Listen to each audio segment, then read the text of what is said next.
नमस्कार, आदाब। मैं हूं आपके साथ निखत अली।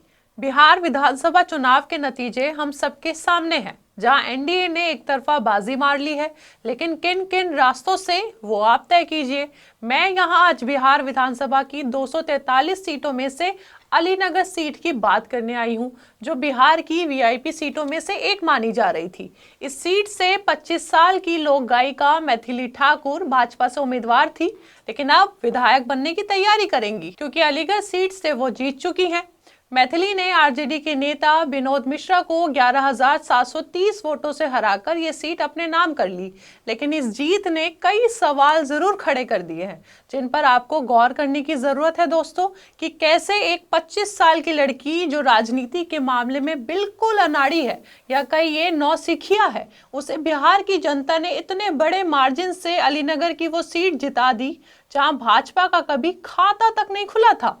बड़ी मुश्किल से 2020 में पहली बार एनडीए को जीत मिली थी, वो भी वीआईपी के मिश्री लाल यादव को। तो फिर 2025 में आरजेडी के गढ़ माने जाने वाले सीट के लोगों को मैथिली में ऐसा क्या खास दिखा कि ये सीट उनके खाते में डाल दी और बड़े बड़े दिग्गज नेता मैथिली के सामने पिछड़ गए।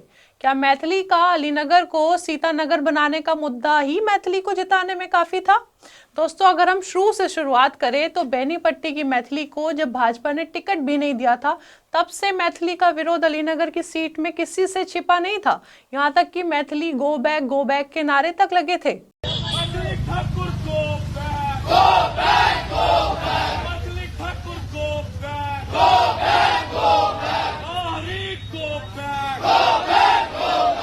खुद भाजपा के कार्यकर्ता भी खुश नहीं थे, लेकिन भाजपा ने सबको नजरअंदाज कर मैथिली ठाकुर को टिकट दिया और नामांकन भरते ही मैथिली ठाकुर ने जो पहली बात की वो यही थी कि अलीनगर को वो आदर्श नगर में बदल देंगी। और फिर इसी चुनाव प्रचार के दौरान मैथिली ने मिथिला वासियों के संस्कृति पाक का भी अपमान किया। वो पाग में मखाना खाते हुए नजर आई थी, जिसका विरोध भी अलीनगर के लोगों ने खुलकर किया था और हमें देखने को भी मिला था।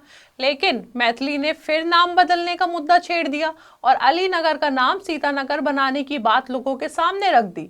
दोस्तों, मैथिली खुद एक युवा है, जिसका मुद्दा पलायन, रोजगार, शिक्षा, अस्पताल होना चाहिए था।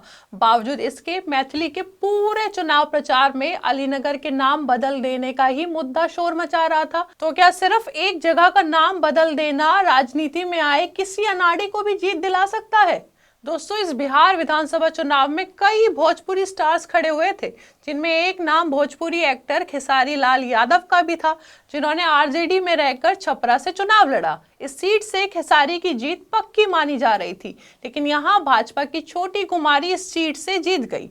हालांकि वोटों का अंतर 7600 ही था। दोस्तों, खेसारी ने भी राजनीति में नया नया ही पैर जमाया था, लेकिन अपने चुनाव प्रचार में जीत के लिए सिर्फ शिक्षा, रोजगार और अस्पताल की ही बात की और धर्म की राजनीति से वो कोसों दूर रहे।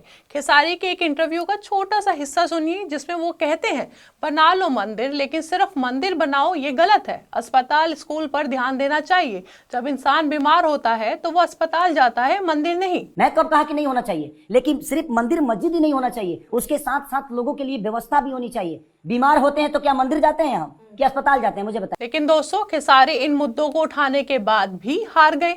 आपसे सवाल है, क्या विकास, रोजगार, पलायन, अस्पताल और शिक्षा जैसे मुद्दों पर बिहार ने वोट नहीं किया?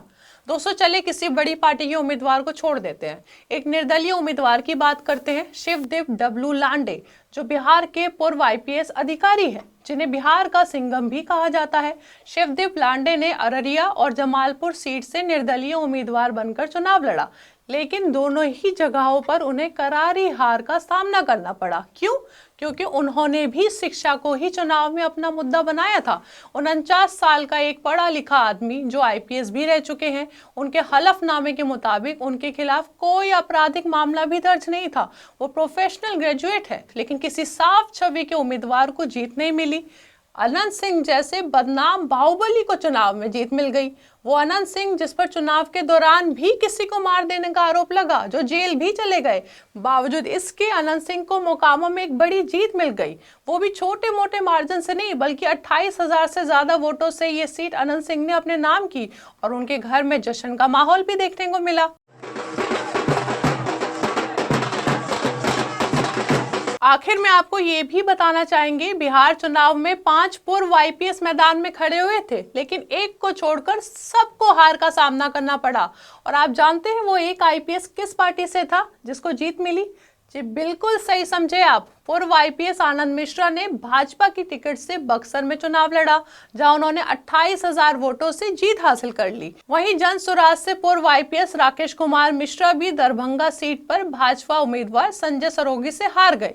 इनके अलावा कांग्रेस से पूर्व आईपीएस ब्रज किशोर रवि को भी रोसेरा सीट से भाजपा के सामने हार का सामना करना पड़ा, और ये हार 50,000 के वोटों के अंतर से था। दोस्तों, अब आप सोचिए, पढ़े लिखे साफ सुथरे बिना आपराधिक मामले के आईपीएस अधिकारियों तक को इतने बड़े वोट मार्जिन से हार का सामना करना पड़ा, लेकिन भाजपा से जुड़े एक आईपीएस को जीत मिल गई जो अविश्वसनीय है। भाजपा की श्रेयसी सिंह याद है आपको, जमुई सीट से खड़ी थी? नहीं याद तो पहले आप ये तस्वीर देखिए, जहां एक आदमी चुनाव से पहले श्रेयसी सिंह को आईना दिखाते हुए नजर आ रहा था।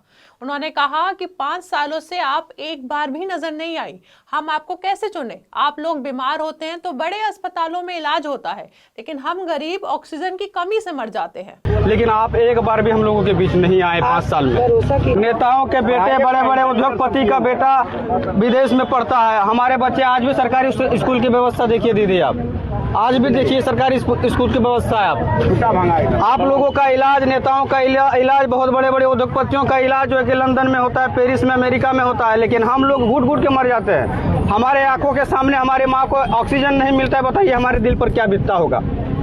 आपके माँ का अगर ये ऑक्सीजन नहीं मिलता आपके आंख के सामने और वो मर रही है घुट घुट के, आपके दिल पर कैसा बीतता होगा बताइए। हम लोग भी इंसान हैं क्या मैम? हम लोग भी। तो आपने देखा कैसे इस शख्स ने श्रेयसी सिंह की बोलती बंद कर दी थी। उनके पास कोई जवाब नहीं था देने के लिए। 5 सालों से वो कहां थी, हाथ जोड़कर सामने खड़ी हो गई उस शख्स के। बावजूद इसके श्रेयसी सिंह 54,000 से ज्यादा वोटों से जमुई सीट में दोबारा जीत जाती है, जो यही सवाल खड़े कर रहा है कि चुनाव से पहले की तस्वीर झूठी थी या जो अब है वो झूठ है। दोस्तों, बिहार चुनाव प्रचार के शुरू होते ही बिहार के अलग अलग शहरों से भाजपा विधायकों की हो रही छींचा लेदर की तस्वीरें किसी से छिपी नहीं थी।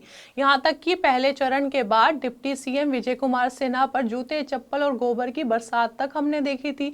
बावजूद इसके लगभग 25,000 वोटों से लखीसराय सीट उनके खाते में चली गई। दोस्तों, अब आप तय कीजिए और बताइए कि क्या बिहार के लोगों ने शिक्षा, पलायन, विकास और अस्पताल के मुद्दों को नजरअंदाज कर वोट किया और नाम बदलने की राजनीति और अनंत सिंह जैसे बाहुबली को चुना, या फिर हकीकत कुछ और है?